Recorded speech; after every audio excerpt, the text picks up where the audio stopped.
Kejati Sumsel ungkap peran 3 tersangka baru kasus Masjid Sriwijaya. Total los kasus 130 miliar rupiah.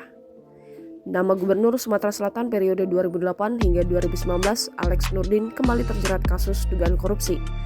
Bersama Mudai Madang dan Laun Mapasindak Lumban Tobing, Alex Nurdin ditetapkan sebagai tersangka kasus dugaan korupsi pembangunan Masjid Raya Sriwijaya Jakabaring, Palembang. Ketiganya terlibat dalam perkara pembangunan Masjid Sriwijaya dengan menggunakan dana hibah melalui Yayasan Wakaf Masjid Sriwijaya pada tahun 2015 dan 2017. Haidir menjelaskan, Alex Nurdin sebagai gubernur yang juga sebagai penanggung jawab diduga tidak menyalurkan dana hibah untuk pembangunan masjid sesuai dengan prosedur.